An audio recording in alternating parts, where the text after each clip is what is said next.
Good morning and welcome to the Cares of Dundee virtual hub. This is episode 2 and today we're going to be talking about the Dundee Carers Charter, which is managed and promoted by Cares of Dundee. So today we've got joining us Claire Monaghan, who is the Community and Media Relations Officer at Dundee Carers Centre, and also Carl Morgan, who is a care support worker at CAHMS. So first of all, I'd just like to tell you a little bit about the Charter for those of you who maybe don't know much about it. So the Dundee Carers Charter was developed through the Dundee Carers Partnership and was developed by working alongside carers in Dundee to develop it. The 3 pledges that the Charter has were accepted by a range of organisations at the time when it was launched, and these organisations are basically given a commitment to carers in Dundee that the best possible services and support will be available to them to ensure that carers can continue to in a caring role for as long as they wish to do so. And in doing so, the Charter also sets out what carers can expect from services, the types of support that they can access, and also the opportunities for involvement in decisions affecting the people that they care for. So the Charter itself and all of the associated information is available via our Carers of Dundee website, which is www.carersofdundee.org. We'll also put the link to the website and any other information into the comments section below on this virtual hub today. We would also like to bring our first guest on now, which is Claire Monaghan, who, as I said, is the Community and Media Relations Officer at Dundee Carers Centre. Welcome, Claire. Hi, good morning. How are you doing? Morning. Good. How are you today? Yeah, good, thank you. Good. Claire, can you tell us first of all about your role in developing the Dundee Carers Charter and its promotion? Yeah, so I was brought in a couple of years ago to try and help develop this and make people more aware of the Charter. And to do this, we pulled together some flyers, some promotional information, and we've done some briefings with staff and and organisations we work closely with to make them more aware of it and how they can be part of this Charter to help support people of unpaid carers who are in these roles that didn't know much about what support was out there. But like I said, developed some flyers and we got that put widely across our social media channels. I also work quite closely with our localities team within the centre. As they're people with feet on the ground, they're in the best position to speak to organisations, community groups, small businesses that are in the prime locations to help people in unpaid care roles and to give them the information and signpost them to these services that are available. So to this date, we continue to do that. Obviously, just now, due to restrictions, that's not able to be feet on ground as such, but we do it quite widely through communications, through our social media and newsletters, etc. Great. So it doesn't matter what size of business or organisation you are, large or small, then you can sign up to the Charter? Yeah, I mean, big organisations could be working with a workforce full of unpaid carers that they don't know about. So by holding this information in their organisation, just to signpost these people could be such a great help.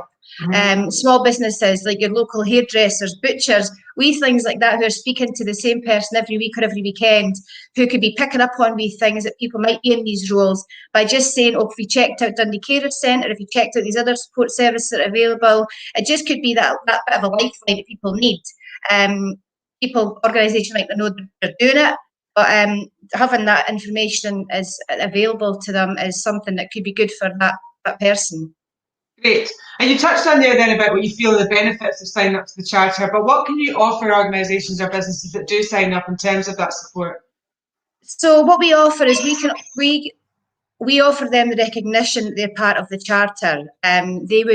People who sign up to the Dundee Carers Charter, they are automatically put onto the Carers Dundee webpage, which hosts the Charter information, which I could show you just now. So here you could see that we have got the web page within Carers Dundee, and sits a variety and diverse group of organisations who have already signed up to be part of the Carers Charter. And this is what would happen. We would put the organisation's name within here, and the link, if you hover over the names, it will take you straight to that web page, Facebook page, whatever. So it's quite easy access by people who want to find out about that organisation and what they could do to help support them. We would then send the organisation out a flyer which they could display within their workplace, so people can be easy to identify that place as being part of the charter, as well as a lovely window sticker that they could show on the premises to let people again see, passers-by see that they are part of the charter and they are there to signpost, help support if they can, people in unpaid caring roles and their families. Great, and then by signing up to the charter, then they will have access to the support directory, I would imagine, on the Carers of Dundee website as well? Yeah, definitely. If people are willing to be part of the support directory, they can get their information added to that. That's no bother at all. That's easy for us to upload, and then they can have the facility then to upload any more information, update the information that could be available to people, and obviously full support would be provided through ourselves at the centre. Yeah. Great. I'll just show you while I'm here, if that's okay, just how easy it is to sign up to this process, because it's not a lengthy process at all. Basically, if you come down on this web page, you'll see a download the forum, and if you click on that,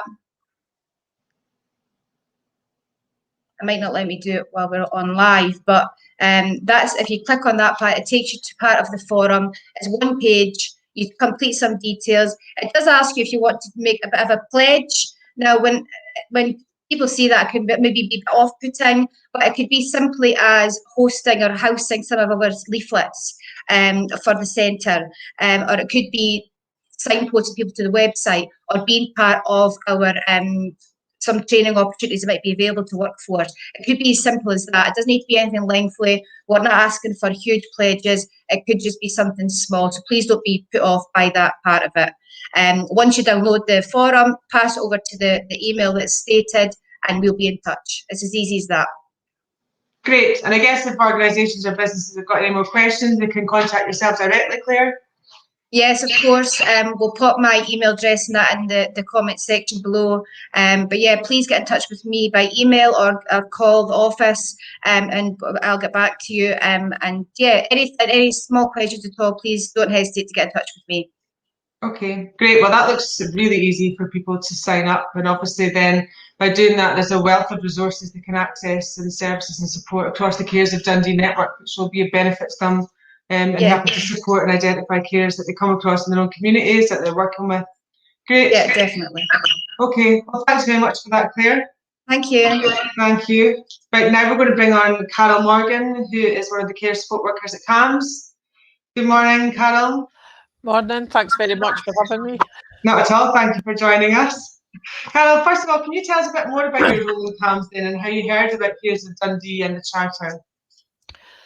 I've been in CAHMS for the past 15 years. In the past 2 years, this job that I'm doing just now as a family support worker came about using the triangle of care approach, really, but we've adapted a few things.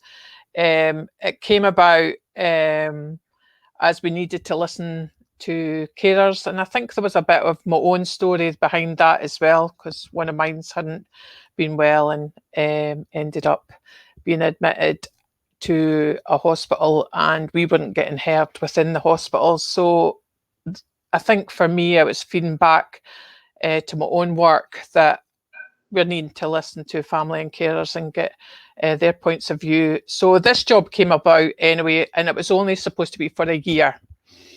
And because I was doing so well, it got extended to another year, and I got told a couple of weeks ago that the job's going to be made permanent because of the impact it's had of what I'm trying to do with the family and carers, getting their voices heard and signposting them to third sector support. So one of the main things when I first started within the job in the first year was build up a rapport with try and build up a rapport with some of the carer centres, and Dundee Carers Centre was one of them. The first ones I went to see, and I got to spend time with them as well, getting to hear the different support that there is. And first of all, I was in awe of them, because it was quite moving actually, but it was good for me anyway to listen to all the different support, as I said, and taking that back to the family and carers, taking that back to the staff here. So when the charter came about, Dundee, it was the Dundee Carers Centre that had approached me and asked me if I would want to be involved, and yeah, definitely it was for me, and for the YPU as well. Great. Well, I guess then that leads me into my next question, which is how has signing up to the charter then helped you in your role in identifying and supporting carers? I think one of the other things was sort of try to put in place, and it's really about valuing them and supporting the carers and getting them involved. So we put in place a safety plan, and that's getting the patient's point of view of their care, but also listening to the family and carers. And one of the things I did notice that we were not really taking on board was their siblings, the young carers, and that gave it a total different spin. And I felt, even though I had my own 2 kids, I just never saw it in that way, that they were caught up with the illness that has actually gotten that young person admitted.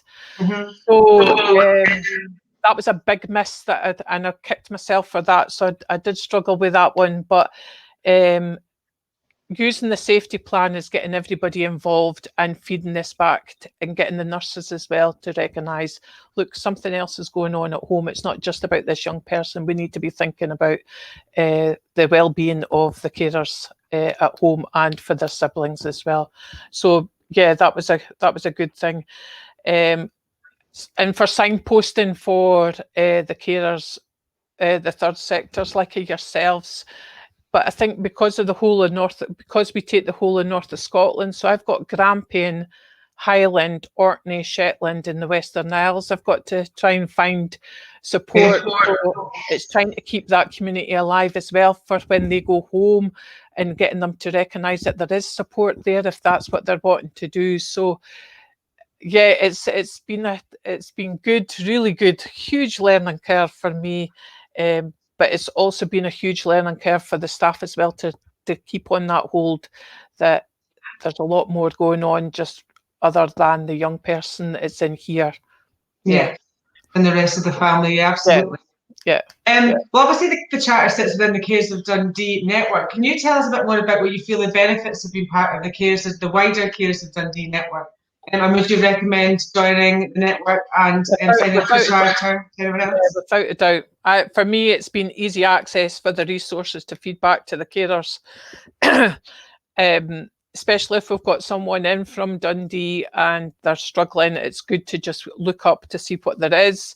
I know, obviously before COVID, I was working with a support worker from Dundee Carers, and I think we build up a rapport because we've got some young people in here for a length of time, and if we've got folk from Highland coming down, maybe having to spend a couple of weeks down here, they're isolated down here, and we had built up a rapport with the Dundee Carers for them to be able to access the walking group. And I think one of the parents did access the walking group, and that was like a lifeline for her because she's away from home, not having a clue what was going on. So I think for me, just little things like that was a big thing for her to be basically. So yeah, and when we're all working together, professional staff, carers, patients, this has a big impact on the patient's recovery if everybody's involved. So yeah, definitely. Yeah. Great. It sounds like you're always super busy as always at CAHMS, like most services are, especially at the moment. Cal, can you tell us about any activities or supports that you're developing at CAHMS just now that you want to share with our viewers? For just now, it sort of changes. It depends on how many young people we've got in and what's going on. Right now it's eating disorders, so we've got quite a few eating disorders in just now. So I've gotten in touch with Beat, who's a charity for the eating disorders, and they've done a couple of like Zoom calls I had a parents' evening, a carers' evening, and Beat attended that, and I did one for the young people. It was really basically to hear their stories and not to give up hope. And there is recovery you can manage to do. Just to hear recovery stories, it was good, it was positive in that way. The other one I'm hoping is for the Dundee Carers to come again for the evening for the to go over the Carers Act with some of the young people, some of the carers.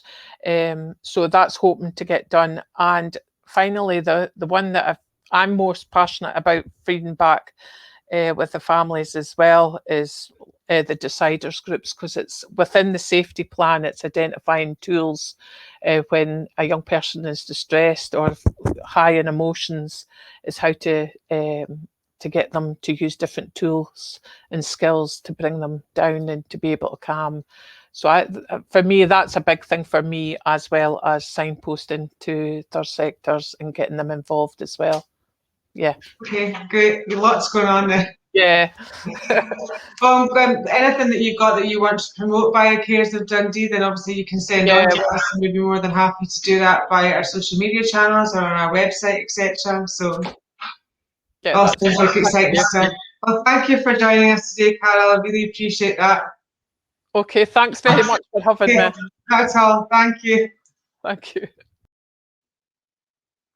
Well, big thanks to Claire and Carol for joining us today and telling us a bit more about the Dundee Carers Charter and about how that's benefited CAHMS as an organisation, and Carol and her role to support and identify carers. We will have all the information and links from today's session on the Dundee Carers website, so please have a look if you want to access them. The next Dundee Carers of Dundee Virtual Hub will be on the 16th of March at 11 AM, and the focus of that session will be the Young Carers Action Day, where we'll have lots of things to discuss and also hopefully some input from young carers themselves. So I hope you found today's session informative, and enjoy the rest of your day. Thank you.